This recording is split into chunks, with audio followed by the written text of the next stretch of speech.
How's it go? How's that? That's also beautiful. What am I looking at now? I don't even know. Here, this should be a little bit better. My phone's not really working. Hold on. Oh, it looks beautiful. Okay, so let me just announce the sponsors of the broadcast.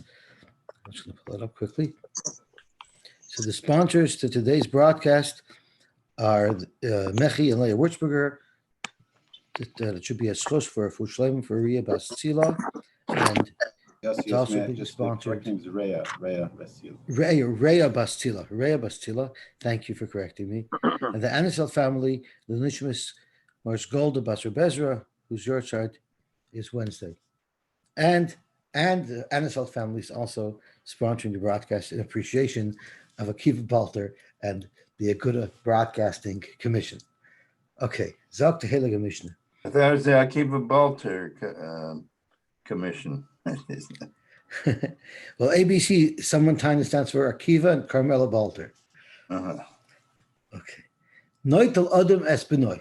A person can carry his child, even though the child is holding something muksa. So you're technically moving the muksa while holding your child, that's allowed. Or kalkala, or you can carry around the basket, even though there's a stone which is muksa inside that basket. Umataltla and truma tameya. Now we know truma tameya is going to be muksa because there's nothing that can be done with it other than it being used as fuel, which is not allowed on Shabbos. Nevertheless, umataltla and truma tameya im hatayra. If you have truma tameya together with tahira, you're allowed to carry it because you're allowed to carry the tahira. Or imachulin, or if truma tameya is with chulin. So this is, until now, the Mishnah is talking about hilchos muksa, when you're allowed to carry something that's muksa, agav something that's not muksa. Now we're departing from that, and we're going to discuss something a little different but relevant. The halacha is, if a saw of truma fell into 100 saw of chulin, it's bottle. But even though it's bottle, the fact is there's still one saw of truma in the mix, which belongs to the kohen. So the halacha is you have to separate that out and give it to the kohen because he has monetary value in there.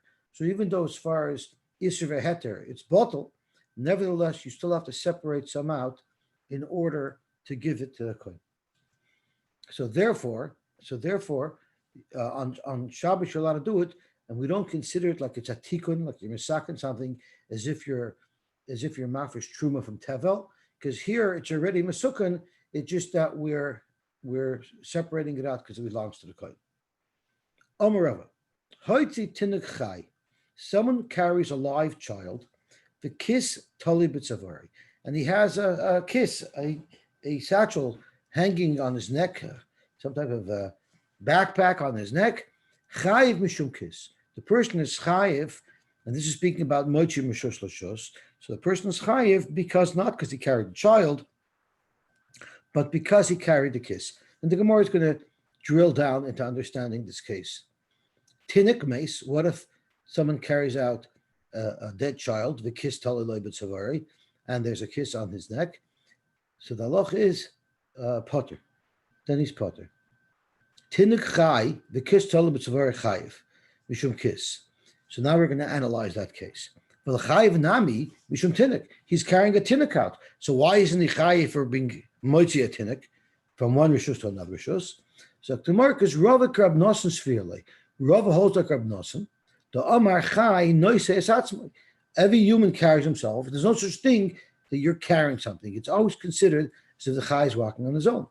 So Frek the Gemara of a live till kiss the Gabe Tinnik. So why do we consider it like you're carrying the kiss? Let it be bottled to the Tinnik. Milat Nan, did we not learn as a Chai b'mita potter afalamita? If one carries out a live person on a bed, the bed's bottled to the person, and since by the person you say Chai Noise Esatzmai, you say that the bed's bottled to the person. I can't help it, but my mind automatically wanders to the Flintstones. Even though they're driving in a car, they're really carrying the car, if anybody remembers how it worked. So even though the Chai is on the bed, the Chai is carrying the bed. Shamita Tfeilaloi. So Gemara, why is the kiss also not helpful to the child, and therefore why you chai for the kiss. So tomorrow mita legabechai miftalei. The mita is bottled to the chai. However, kiss legabe tinuk lo miftalei. The kiss is independent, and the kiss is not something that we say will be bottled to the tinuk. Zok to Gemara, tinuk mace the kilo totally b'tzavar. That was the second case that Rava quoted. A tinuk mace the kiss totally b'tzavar potter. In fact, the Gemara v'lachayv mishum tinuk.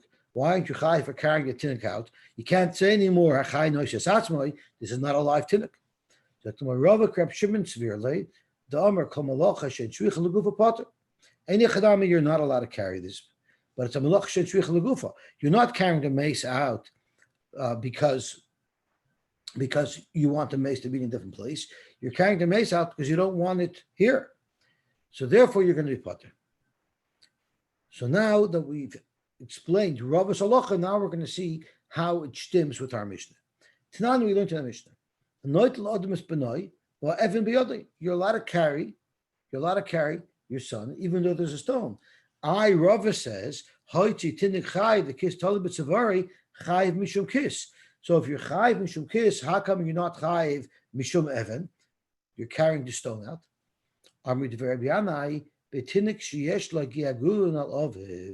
The reason why you're allowed to carry this child out with the stone is because it's a shtickle problem here. Rashi says, so it's not a cholesh yesh b'sakana where we have a shayla pikuch nefesh.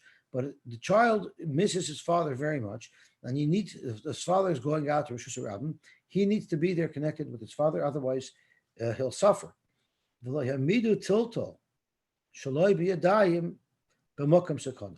Now here, as far as carrying the child out, that's not a problem anyway, because we have a chai noises atzmai.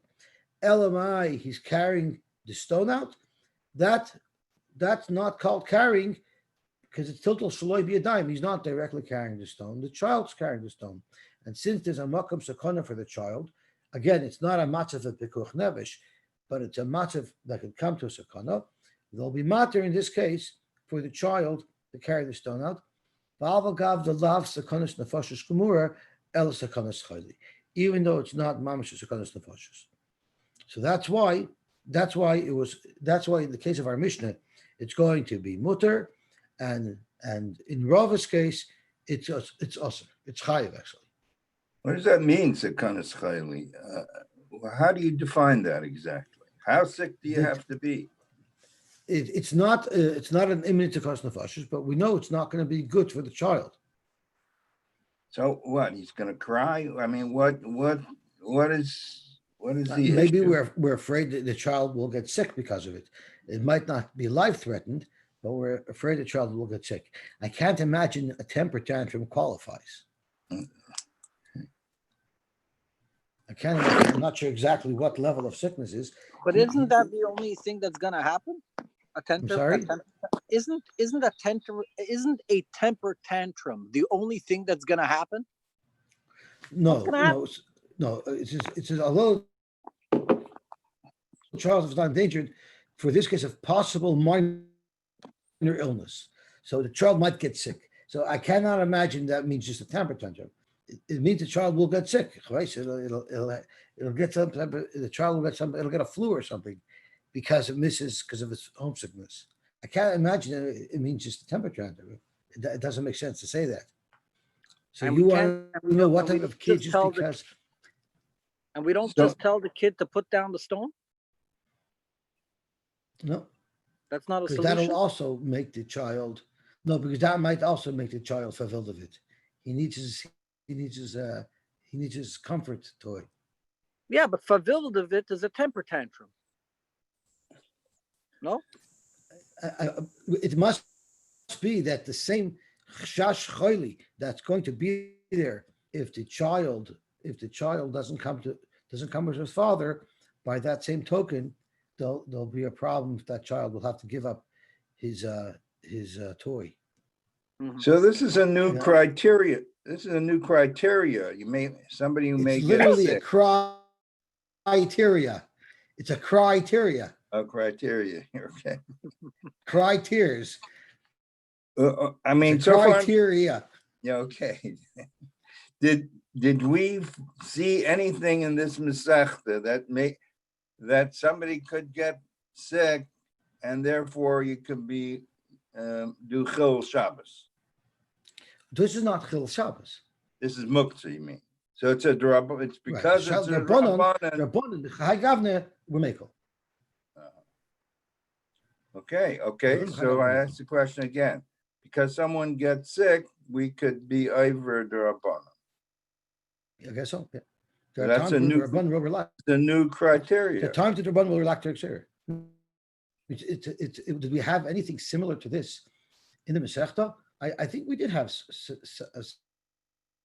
something similar, which not as a Sekanos Nefashos, but there is a Sekanos Chayli. I believe we did have. So theoretically, we should be allowed to take medicine and heal ourselves now, because the whole taking medicine is a takana. Right. So the we had it also regarding a woman giving birth. Remember, things were very makel with women giving birth. Oh, that's where we had it. If she said she needs help, even though, right? If she said she needs something, even though it's not a Sekanos Nefashos, they allowed it.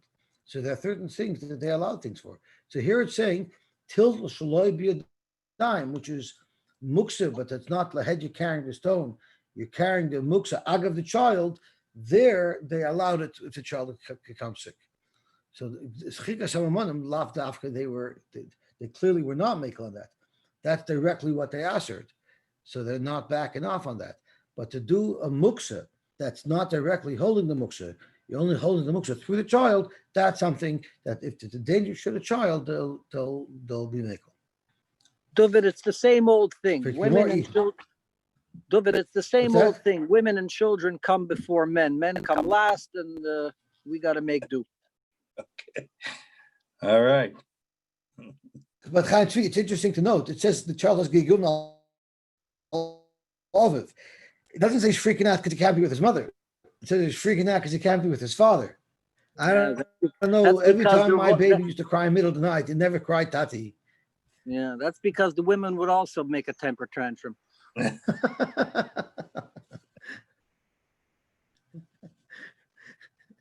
my children were crying at night, I would be able to fall asleep, but my wife couldn't fall asleep. So at the end of the day, like you said, you have to carry the child out so your wife shouldn't complain. I'll end off just by saying that the sweetest sound that I started to hear is my grandchildren crying, and I don't have to do that. That sounds like the cum a little bit. Oh, it's very sweet. Dr. Gemara, my area Evan, what's up is a stone you're allowed to carry, afilo dinner and nami. Once you're saying it's mutter, let the child even share bigger chiddush, even if the child is holding money. Alam Omar Rava. Why did Rava say, Lo shanu ala Evan? We only allow a father to carry out a child with a stone. Aval dinner, but if there was money involved, also then it would be also to carry. What's the difference? So tomorrow I'll tell you the difference. Evan enough law. If the child falls asleep and drops the money, the father's not going to go pick it up. He'll just abandon the rock. But dinner, if the child's holding money and the child drops that money, enofil. If the child drops it, also. So the reason why you're not allowed to carry it has nothing to do with the Indian of Muksa. It has nothing to do with being betaltal, the rag of the child. It's because it's xera that if it drops out of the child's hand, you'll pick it up the hedge. Now Rashi takes us a step further. And Rashi says, not only is it also for you to carry the child who's holding money in his hand, rather, even if you're walking your child and your child's holding money in his hand, and you're not even holding your child, you're just holding his hand, and the child's walking on his own, also le Rava. Rava says it would be also to walk with your child if your child's holding money. Dilma nofil va'osi lasuye. V'chivin dalav sakanis nefashasi leishari beitolta. So Rashi says it's even also if you're not carrying a child, it's also to walk with a child that has money in his hand on Shabbos. On the other hand, the Ramban argues, and the Ramban says this would only be also if you're carrying a child. But if you're walking with the child and the child has money, that's not going to be a problem. Okay, so Zakei more about it. Tanya Kabas the Rava. Hamoitzi Kalov. So we want to bring a right to Rava to what fact that Rava said. So Rashi is the fact that Rava said the Noket La Elyon Commander Afgun Tachten Gufei Dami Umechayiv. If you're Rava say if you carry a child and the child is holding an Evan or a kiss, you're chayiv for carrying that kiss out. Even though you're not carrying the kiss in your hand, rather you're carrying the child, but since the kiss is on the child, you're chayiv. We're going to bring a raya to Rava from a brisa. Because it says in the pasuk, Hamoichi Keilav Mikupolim Umunacham Al Ksefai. If someone carries out his begadim, but he's not wearing them, they're folded up. He took some folded clothing from his drawer, and he's carrying them Mirshus Lashus on his shoulders, or Visandolov, Vitaboisa Biyadai, or he has his shoes holding in his hand, or his rings not in his hand, on his finger, but carrying it in his hand, not the way it's worn, then chayiv, because it's a masui. But if you're wearing clothing, potter, avadi your potter, because you're a lot of weird things. The bederech beged. But hamoitzi adam. But if you carry a person out, the chayil of olav, and he's wearing his begodim, v'sandolav v'raglov, v'tavoisav v'yodov. If you carry out a person who's wearing clothing, potter, you're potter, because again, the begodim of the person that you're carrying are bottled to the person. But look at what the brisa says. When are you potter? Only if you carried a person who was wearing his clothing. But if the person was holding his clothing in his hands, you could be medayik, that it would be chayiv. So you see, if you carry out a person and the person is holding in his hands a davar hamuksa, or it's nothing to do with muksa, a person is holding something in his hands that's not bottled to him, such as folded clothing, you're chayiv for being moitzi those clothing. So even though you're not chayiv for carrying the person, because a chay noises atzmoi, you're chayiv for carrying out the object that was in his hands. And that's in fact what Rava said. If you carry out a child and the child has a kiss around his neck, you're chayiv for carrying out the kiss. You're allowed to carry a basket. And going back to our Mishnah, which is not discussing Yarzteit, it's discussing muksa. You're allowed to carry a basket, even though there's muksa inside it. In fact, the Gemara of Amai, to have a kalkala, bosses l'dover aser. This basket is a bosses l'dover aser. We know the concept of bosses. If there's a dover ha'aser, one moment, just want to make sure I'm plugged in properly. I don't want to get locked out like I did last night. Okay. If the Gemara, we know there's something called a bosses. If you have a dover aser that's sitting on a dover motor, and it's there, ben hashmoshes, that dover mutter becomes a bosses to the dover ha'aser, and it's also to carry it. So the same thing with this basket. Tavakol kol bosses to dover aser. My basket might be mutter to carry, but since it's the base, it's holding the rock, and the rock is muksa, I should now not be able to carry the kol either. Amar Rabbi Bar Chana, Amar Reb Yochanan, Hacha bil kol melei pears askinan. We're talking about a basket that's full of pears that are not muksa, pears that are mutter. So now this is a bosses l'davar aser and a davar hamutter. And when something's a bosses l'davar aser, l'davar mutter, the loch is you're allowed to use it. So for instance, if you have a table and on your table you have neiros, since there's challah on the table and there's other things of value on the table does not become a bosses to the neiros, which are the davar aser. It's a bosses l'davar aser l'davar mutter, and you'd be allowed to move that table on Shabbos. In fact, Gemara, I understand you're allowed to move a bosses l'davar aser mutter if there's no other way, but we have a way to avoid the problem of isser. Why don't you shake out the peri? Shake out the peri, get rid of the peri. And then you can shake out the stone, assuming that the pears are on top of the stone, and then and then you can pick it up by hand. So Rashi says, take up the pears that are mutter to carry, put them back in the basket. So spill out the whole basket. Then you got rid of the stone. Then put the pears back into the basket. Why should you be soymich on being able to carry the basket? Because it's a bosses not only to the rock, which is muksa, but also to the pears. Get rid of the rock. And what did Reb Yosy Simon say? Lagabe something else. The pears have mitanfin. These are pears that are soft. If you throw them out on the ground, they're going to get messed up. You cannot pour them out on the ground. So you're not allowed to throw these pears. You're not really. I would tell you to throw everything out and reload the basket. But since the pears are going to get dirty, therefore we don't make you do that. And for the benefit of the pears, you don't spill it all out. So let me ask you a question. What if the rock had some value and you wanted to retain the rock? It wasn't just a garbage. It's mashma that you wouldn't be able to spill out the rock. It's mashma that you wouldn't say that you don't spill out the rock if it gets ruined. Again, we were trying to have a way to get rid of the rock without having to we have a muksa and then load the pears back up. So the Gemara suggested if you cannot pour out all the pears because they're going to get ruined. So because of that, you don't have to pour out the pears. Now, what if you couldn't throw out the rock because the rock might get ruined? What did you want to say? I wanted to know if the machloikis between Rashi and the Ramban is relevant in this case, as well as if the machloikis between Rashi and the Ramban would be on a dover, on something that's shava kesef. Meaning Rashi said that you can't, that Rava would say, this machloikis that you mentioned before, that Rava would say that you cannot even walk with a child.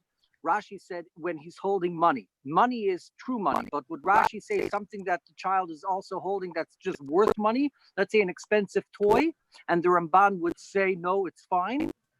And is that machloikis now relevant on this? So, why would it be relevant on this? Because again, there's a chashash is you're going to be maver dalad amos b'shus harabim. Right. The shayla of a deraisa. Here right. We're only talking about hilchos muksa, which is only a derabanan. And the question is if we have a way to isolate the rock, so let's isolate the rock so that we don't have to have a basas l'davar else or l'davar mutter.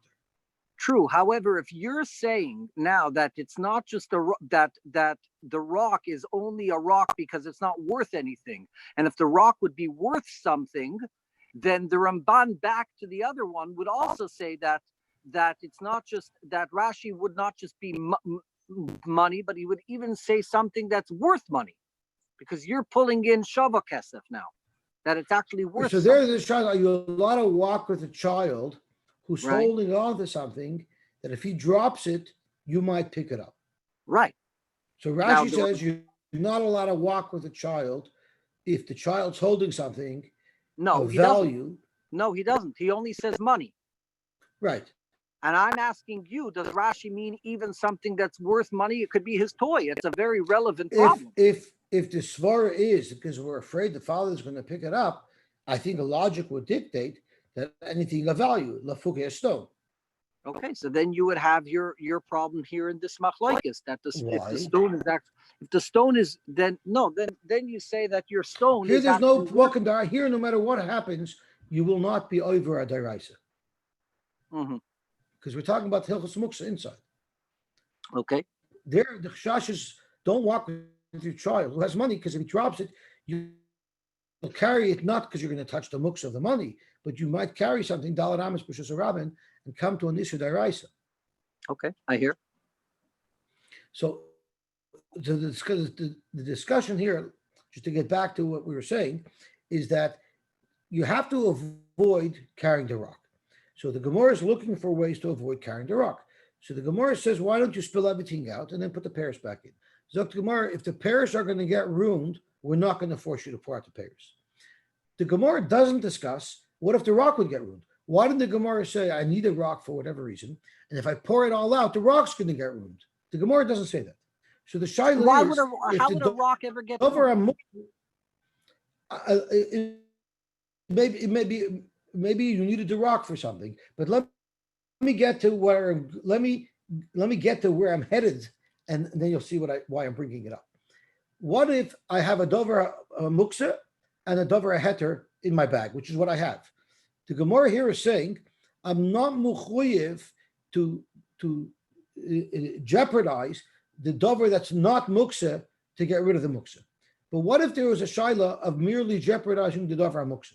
What's the example? Which is a machloikis in achroid malacha l'maisa, is you have a table. The halacha is you're allowed to move a table on Shabbos, even though there's neris on it, because although the table is a bosses to the leichters, which are davar ha'aser, it's also a bosses of davar ha'mutter, your dishes and your challah, and that's why you're allowed to move the table. Zok Reb Akiva Eiger, or you can ask, why should I be allowed to move the table? Let me shake off the leichters. Just like the Gemara is asking you to shake off the rock, let me shake off the leichters. Let me shake them off the table. They're going to get ruined, because if your silver leichters fall to the floor, they're going to get damaged. Who said you have to salvage your leichters? Maybe only if the davar mutter is going to get ruined, you don't shake it off, like what the Gemara is suggesting. But if the davar also is going to get ruined, who said you don't have to shake it off? And this is actually a machlok shulchan. Reb Akiva Eiger holds that you're not allowed to move your table. You'd have to shake off your leichters, even though they're going to get ruined. While the other Achronim hold, you don't have to shake anything off if it's going to get ruined. And therefore, not only if the parish will get ruined, you don't have to shake them out on the floor. Even if the davar muksa would get ruined, you also don't have to shake it off. Reb Akiva Eiger says, no, our Gemara only discusses the parish getting ruined. The Gemara doesn't discuss that the davar muksa might get ruined. Vice the choice, even if the davar muksa might get ruined, you would still be mechuyev to shake it off, and the table would not be able to be moved. So the example of our Gemara with a rock, it's a good question how a rock gets ruined. Wait. Yosy Zalman, I need to understand Reb Akiva Eiger's logic, because when you throw a rock, even if a rock gets ruined, the rock itself may get ruined, which is only a rock. But if a leichter, and Reb Akiva Eiger is speaking about a case in point, leichters on tables, which we always have, very practical, the house can burn down. What if your candles went out? So now you're bringing a new factor of a sakonas nefashos. So first of all, it's not a sakonas nefashos. Don't move your table. You want to move your table. Who said you can move your table? Or discuss it when the flame went out. Don't we have a very famous story with Reb Akiva Eiger, Erev Pesach, not Pesach, Pesach night when the table moved? Yeah. So we see that tables move. Shook. We see that tables move. Tables Right. move. They move on their own almost. They have like little wheels, right? Everybody actually moves the table. So Reb Akiva Eiger is actually saying something that's very difficult to accept, because the table is going to move, and he's saying that you're not allowed to move the table. Who said he had leichters on his table? Who said he had leichters on his table? Maybe he had leichters on the table. Do you know? Do you know that there was an almana that her husband passed away, and it was her first Shabbos when her husband was gone. And somebody called her up and said, this week, what you should do, because your husband is gone, just to alleviate your pain, you should sin licht on the table. And your licht should be where your husband sat. And you're going to gain comfort by that. And she actually said that in a newspaper article. She said that was one of the best pieces of advice that I heard throughout the Shiva. Wow. Just because we're on the subject of tables and licht. So I don't know. It's interesting that you say that, because after my father was nifter, so that seat no one would sit in anymore. So what my mother did is she actually started lighting candles on that end of the table, and we sat around the other end of the table because no one sat on my father's seat anymore. And I'm sure your mother. I'm sure she found comfort in that, but I never thought of that. Shkoich. I thought you were going to say that she should spill something there.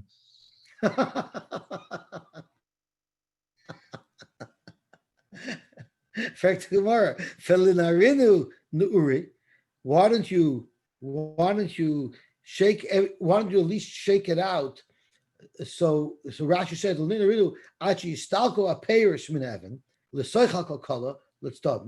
Why don't you shake it around to at least a pair stay in the basket, but they move off to one side, and then the stone will be on the other side. The Yashlicha Evan Levada Binurasa, and let the Evan fall out by itself. So the Gemara doesn't answer this kasha. The Gemara doesn't answer the kasha, but you see the Gemara doesn't say the teretz that the Evan will get ruined. Again, that's what Akiva Eiger's dik, because we don't care if the Evan gets ruined.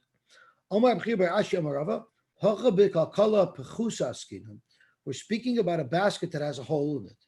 The Evan Gufa Nasas Doivin Kalkala. So you need to keep the stone in the basket because there was a larger hole in it, and the stone being there didn't let anything fall out through that hole. So you need the stone there, but it's still not bottled to the basket. It's still a davar hamuksa. So at the end of the day, you have a davar hamuksa in there, but there's perish in the davar mutter. And the Mishnah is telling us that if you have something that's a bosses, both to a davar osir and to a davar mutter, you'd be allowed to carry it on Shabbos, agav the davar mutter. Metaltal and truma.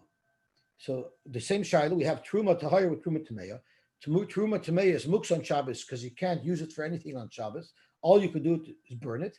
You're allowed to carry it if it's mixed in with truma tahayir. That's only if the truma tahayir is at the bottom of the basket and the tameya is on top. And because of that, Rashi says v'hu tzorich l'tahira. You can't take the tameya b'dayim off of it because it's muksa. You can carry the whole basket up until the table, and then dump out the whole basket on the table, and then you'll have your truma tahira accessible. And you can take the truma tahira. So Chista said, "Lashonu shetayir lamata or tameya lamayla." If the truma tahira is at the top of the pile or tameya lamata, then you should have no right to carry the tameya. Rather, shokol leila tahira, just take the tar off the top, v'shovek leila tameya, and don't move the tameya. Zakt Gemara v'chi tahira lamata nami lishdinu v'linaktinu. If you could tell me that if the tahira is on top, you're only allowed to carry the tahira, so even if the tahira is on the bottom, shake it around a little bit, so you expose the truma tahira, and then take out the truma tahira, and don't remove the truma tameya. This is where Rabbi Loy said as halacha. You can't spill out of the truma on the floor. You know why? Because they're going to get ruined. And since they're going to get ruined, you don't spill anything out on the floor, so you can carry the whole basket with the truma tameya on top to the table where it's clean, and then you could dump out the whole basket and get your truma tahira. Meisei freik the Gemara. Metatlan truma tameya imatayra v'machulin. And the Brisa says beferish bein shit tahira lamayla or tameya lamata bein shit tameya lamayla or tahira lamata.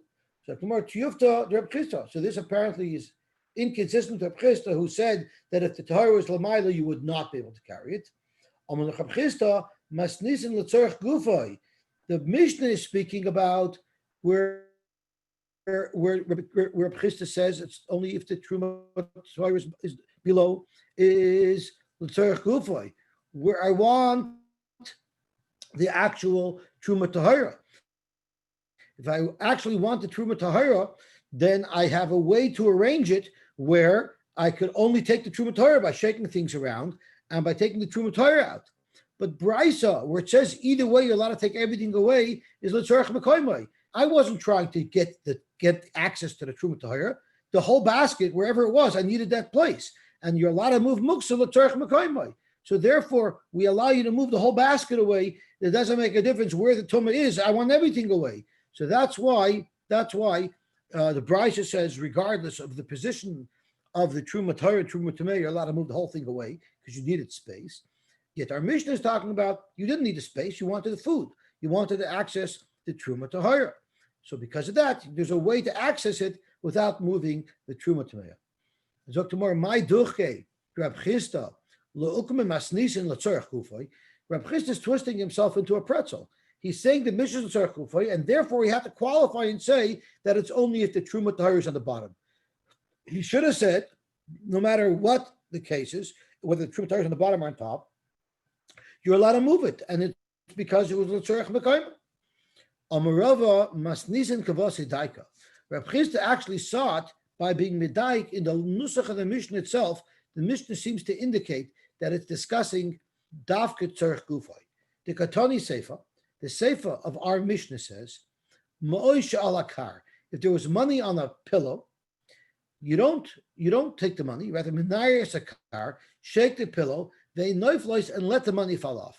And on that, Rabbi Bar Chana commented, Rabbi Bar Chana and Rabbi Yochanan, lo shonu ela l'tzorech gufay.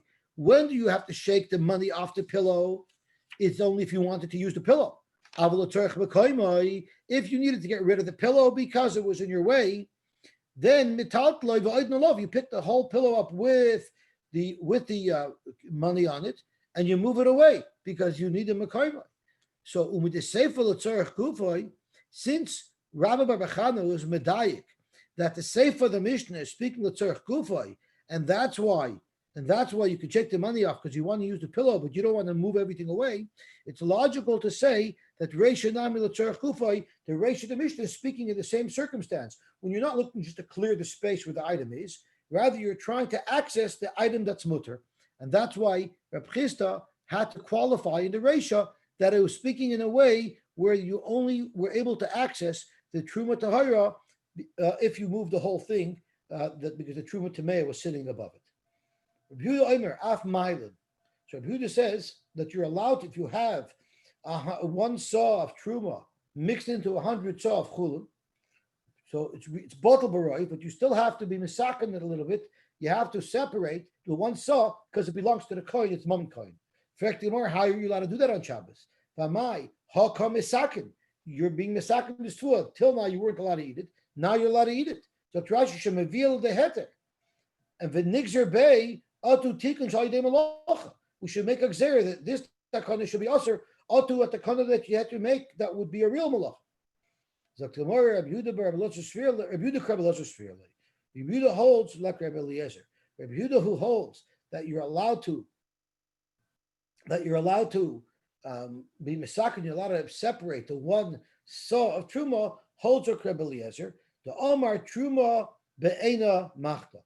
You always look at it like the one saw of truma is not mixed in. You look at it like it's distinct. And since you look at it like it's distinct, you're not really doing anything because the truma was always separate.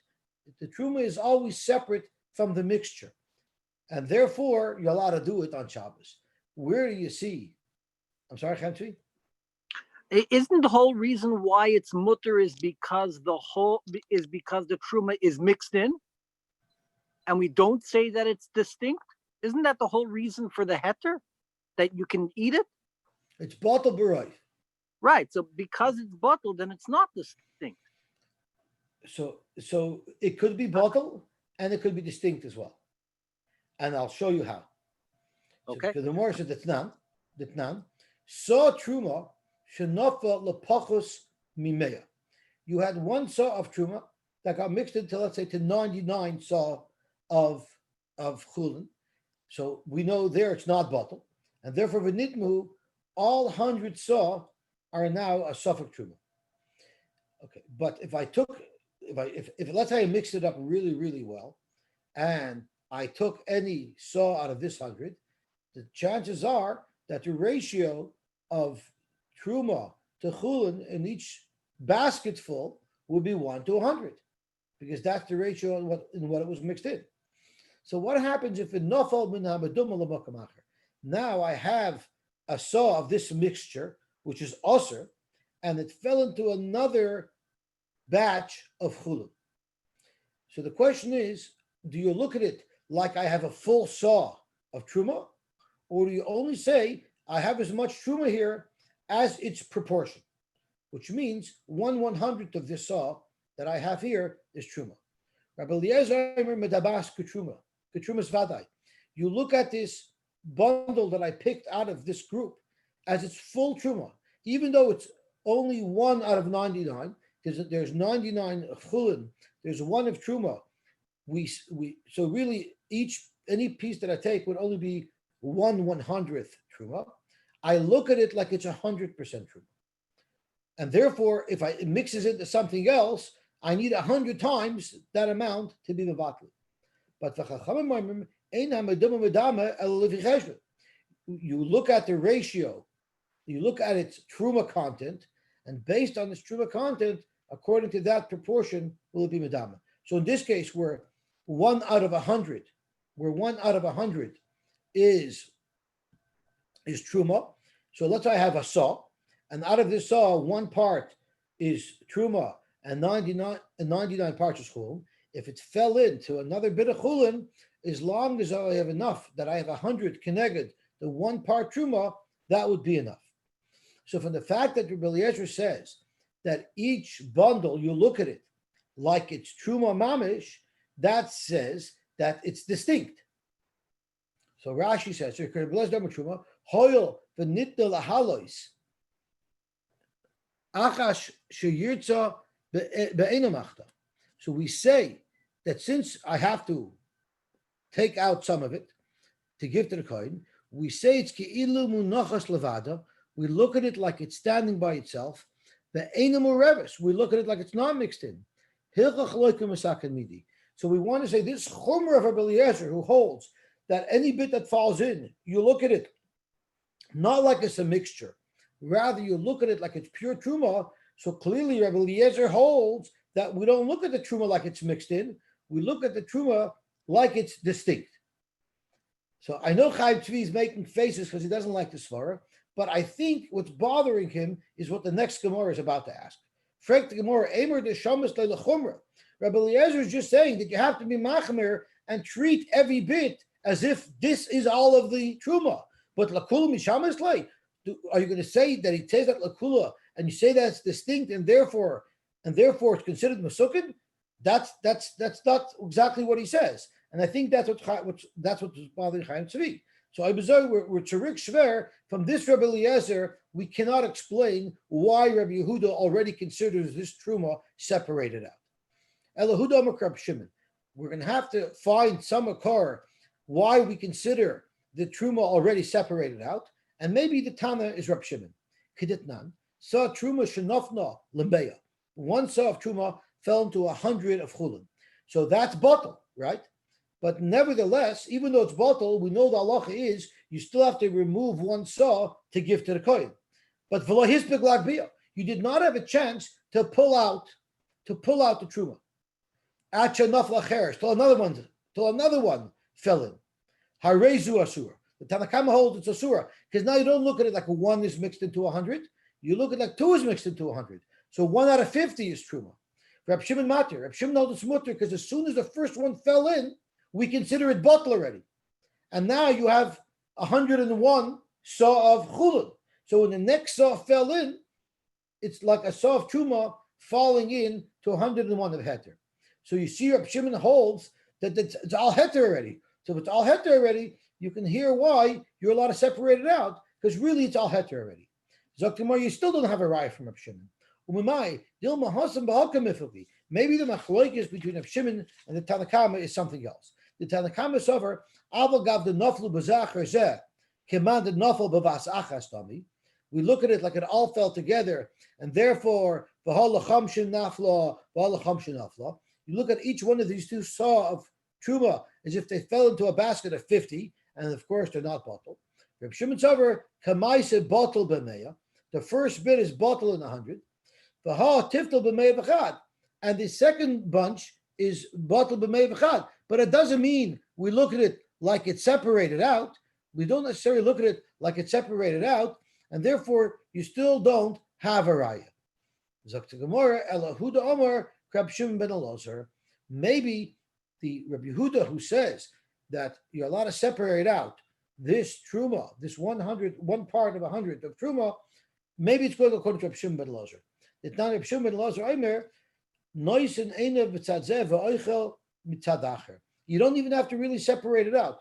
You can just look at that side of the pile and say, you know what, that pile is truma, and this part he can eat, and he doesn't have to separate it until after. A virtual separation is considered a good separation. So maybe that's what the Yehuda holds, and therefore he considers it sort of pre-separated. So the fact that I'm actually physically separating it, it's considered halachically separated already from before Shabbos. In fact, the Gemara, does Reb Yehuda hold like Reb Shimon ben Elazar that nois and einav b'tzadzeh works? I'm going to show you he actually specifically argues because v'hamaflik poligiluya. I'm going to quote your brayso where Reb Yehuda argues. Tell you Reb Yehuda, I remember malus amaduma be'echel umeya. Reb Shimon ben Elazar, I remember nois and einav b'tzadzeh v'oichel b'tzadzeh v'oichel b'tzadacher. So you see clearly Reb Yehuda holds that you have to physically remove it. So Gemara, no. Reb Yehuda difa with Reb Shimon ben Elazar. Reb Yehuda is even mekel tfei zokrashi. Reb Yehuda mekel tfei porta. He's not being machmer and Reb Shimon ben Elazar and saying you have to separate it. What he's saying is kivin the yochel litein einav mitzadzeh v'lechel b'tzad achar v'lechel b'tzadzeh lo have mesakin b'losim malin. Reb Yehuda is adding to Reb Shimon. Reb Shimon just said that you could be noishin in b'tzadzeh v'lechel b'tzadzeh. Reb Yehuda said you're allowed to actually physically separate it because since Malin does work, since noishin in b'tzadzeh v'lechel b'tzadzeh works. Therefore, you can even physically separate it because we consider it already pre-separated. That's Reb Yehuda holds that you're allowed to take out the one part of truma that's mixed in to the 100 parts of chulin. Okay. Now let's see the next Heilige Mishnah, which we also learned extensively. Ha'evan shal pi ha'chavos. You have a stone which is muksa that's on top of a barrel which you want to access to get the wine out of. So you're not allowed to lift the rock up because the rock is a muksa. So Zok the Mishnah matal tzida, lean the barrel over, and the rock will fall to the floor, and then you could take the barrel out, which is not muksa. What about hoyse bein ha'chavos? What if there's a whole bunch of barrels around, and if you lean over and the rock falls down, it might break one of the barrels around it. So therefore, you don't want to let the rock fall off.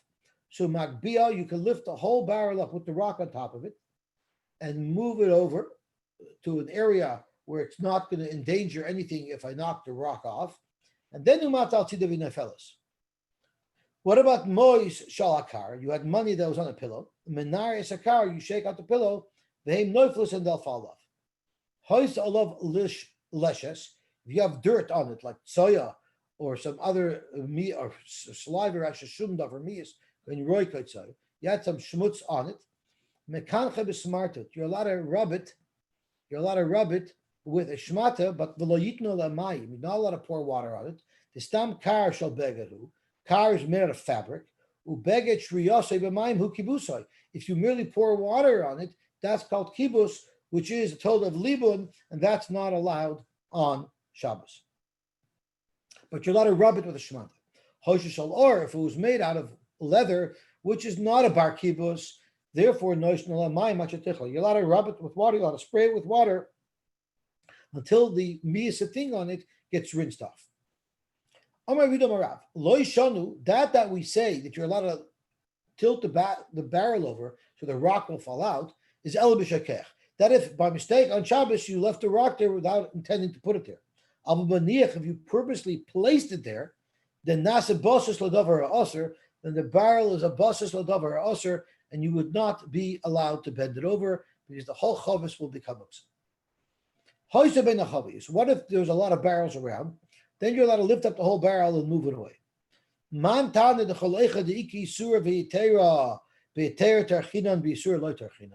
What do you have to do over here?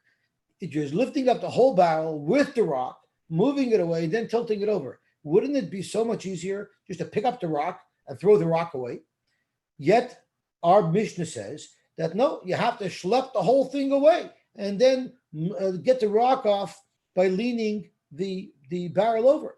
Who holds like that? Who holds you have to avoid directly dealing with the davar ha'aser with the rock? Reb Shimon ben Gamliel, he is going according to Reb Shimon ben Gamliel. Titnan haboyer kitnius b'yomtev. If someone is separating the good from the bad in a bean batch on yomtev, what you do is you just pick out the good pieces of beans while you're eating it, and you eat it right after you pick it out. You pick it out as you eat it. No, you can pull out all the dirt, and you're allowed to put it in a plate or in your lap, and you don't have to do it while you're eating it. Tanya, and we learned the commentary on this machlokes that we just quoted from Beishamai and Basil. And Reb Shimon Gamliel said, Reb Shimon Gamliel, when do you say that you could take the psoilus away and put it in your basket? Where there's more oichel than psoilus. So it would be a great tircha to pick out all the oichel from the psoilus. It's so much easier just to take the psoilus away from the oichel. And that's when Basil allows it. If there's more psoilus than oichel, then even Basil would be moide divrei koil boyer oichel. You only take the oichel away from the psoilus and you don't start picking up psoilus. In fact, in our barrel case, if It's like a case of oichel meruba al psilus, because you have a lot of barrel there. So why don't you just take away the psilus? Why don't you just take away the rock? Zaktimor, I'll tell you why you don't just take away the rock. Hachan mami kivin di boy lemishkal lemishtaka leyayin ad shakal leevan. At the end of the day, if I want to empty out the whole barrel, I'm going to have to lift up the whole barrel and turn it over. So I have to do it anyway. So therefore, you look at it like the psoilus meruba loichel, and that's why you pick up the whole barrel and you turn it over, because you're going to have to do it anyway. That's something that you're going to have to do anyway. So Rashi, if you want to get all the wine out of the barrel, you can't get the wine from the bottom of the barrel till you lift up the entire barrel. Therefore, we look at it like a psoilus meruba loichel, and we let you take the oil. Even if you don't lift up the chavis at the beginning to get rid of the rock, but I'm going to have to later on, eventually, to empty the barrel out, I'm going to have to lift it all up. So since it's inevitable that I'm going to have to lift up the whole barrel, we tell you to take the barrel now. Don't just go for the psoilus, because anyway you're going to have to be matriach yourself. Tanya Reb Yosy Simon. If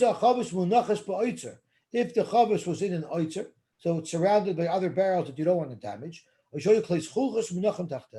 you had other glass things that could break if a rock falls on it around it. Then what you do is you lift it up at one side to tilt it over, and you tilt it on the side, and it falls down. And you take what you need out of it, and then you put it back.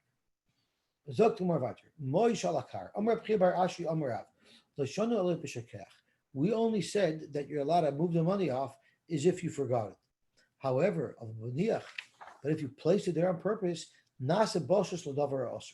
and you wouldn't be able to shake the money off, because the pillow would also be muksa. This only applies if you want the pillow itself. That's why you shake the money off of it. If you needed to place it a pillow, you needed to move the whole thing. Like we learned on Amar Aleph. You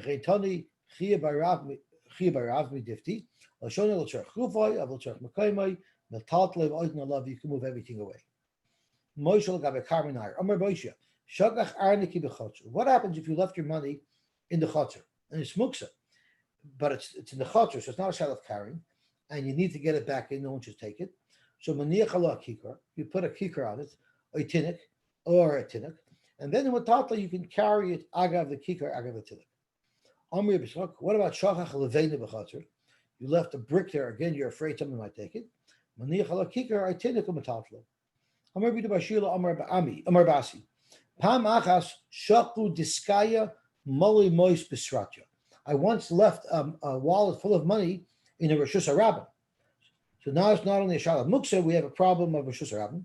We went to ask Reb Yochanan, how do we deal with this? He told them, and Rashi says, you're allowed to carry it, but Avada, you're only allowed to carry it less than Dalet Amos, because Agav the Kikar and Tinnik, that takes care of the Isra Muksa, but you still have the Isra Tilton. Omar Zutra, Hilchasa, Kechol Hani Shmaitza. The halach is like all of these, b'shekech. I just want to see Rashi inside.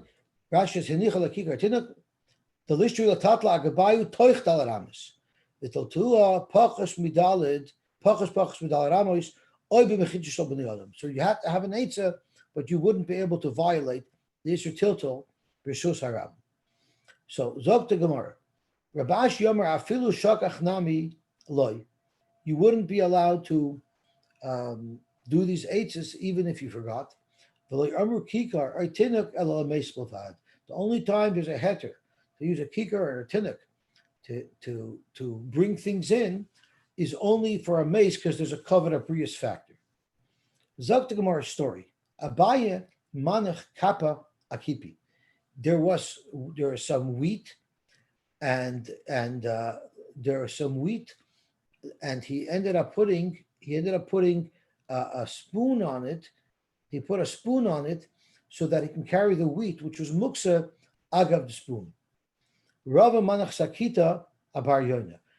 Rava had some raw meat of a bird, which is muksa. He put a knife on it so he was able to carry it. Umatatla, he carried it.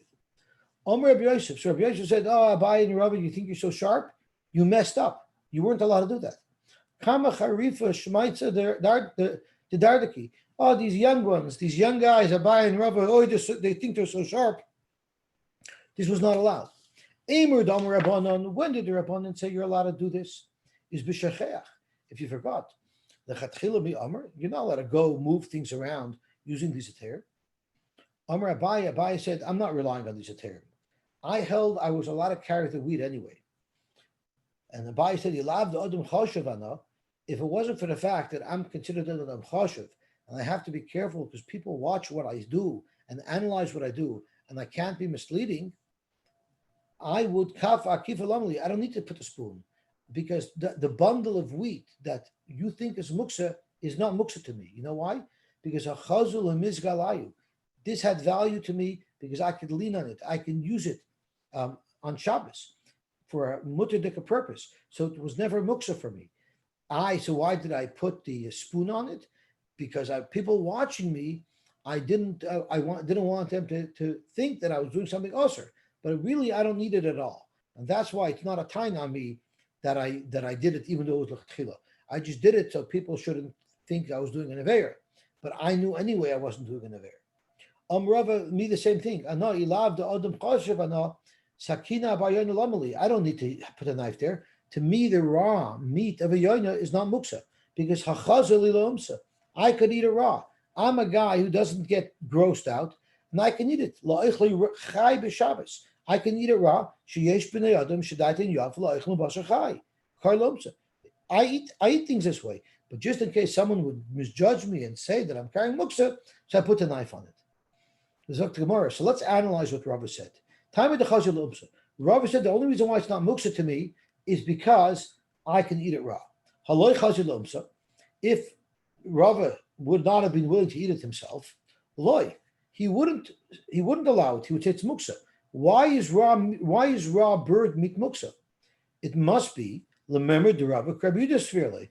Must be Rava holds like Reb Yehuda, and we know Reb Yehuda is always makbid on hilchos muksa, and he would hold that this is not roy for a person.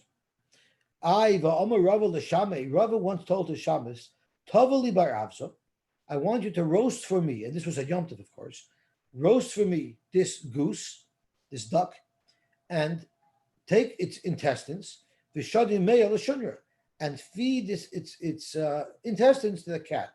Now, if you think about it, this was royu for a person. As soon as he shechted it, now these intestines are royu for an animal. But before Yom Tov, it wasn't royu for the animal. So kum to chashitz noilar on Shabbos. Like Rashi says, he's allowing this intestines to be carried because of the fact that they can be served to an animal. Even though right now, these intestines cannot be eaten by a person. No one's going to eat these intestines on Yom Tov. Before Yom Tov, a person would eat the intestines. So what Rashi is saying is, on Yom Tov, where meat is plentiful, no one's going to eat intestines. So yesterday this was Michael Adam. Today, after shechting this animal, it became Michael Behema. So it's Noilad. Yet, Rava holds it's still going to be mutter. So why did Rava have to say that it's only mutter to carry the meat of the bird because it's chazil umsa? Even if it was good for an animal, that would be enough, according to Rava, that it shouldn't be muksa. So tomorrow, howsome kiven the misrach died to eluya me'esma. Since the intestines are going to get rotten, even Erev Yom Tov, knowing that I was planning to use this bird on Yom Tov, I had already intended for the intestines of this bird to be served to an animal. And therefore, even though he holds like Reb Yehuda, these intestines won't be muksa because already coming into Yom Tov, they were destined already to be fed to animals. Hachanami mistaver the Rava Reb Yehuda Sfirle. I'm going to show you proof that Rava holds like Reb Yehuda, who's makbid on Noilad and holds of the Surah Muksa, just like Reb Yehuda does. The Dorish Rava, Yishal is the Kanis Labesa Eitzim, Litil Mehen Oid. A lady may not go into the Besa Eitzim to take a poker that you would poke the fire. She's not allowed to do that on Yom Tov. And V'udsha Nishbar, what if you had a poker, so it was used as a keli and it broke? Also, Lasika B'Yom Tov, not allowed to throw it into the fire and use it as fuel on Yom Tov. If you should masikin b'kelim, you're allowed to burn up kelim, but you're not allowed to burn shiver kelim because it's noilad.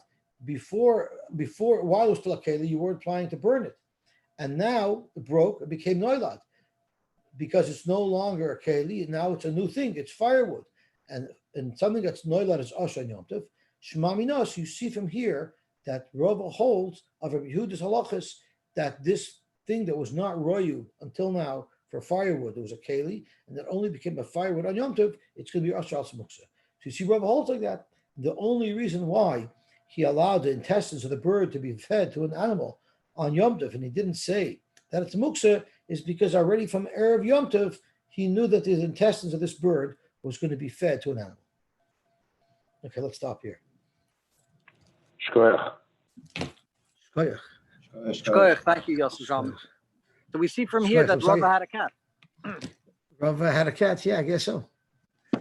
So we started at 6:30, 6:45. Okay, it took us a little bit over an hour. If I would have been on time and I would have been at the right channel, we would have finished by 7:45. And I would have been more. Thank you so much. And I would have been more sensitive and kept quiet. No, No, for sure. I enjoy it. Yossi, did you ever get Rabbi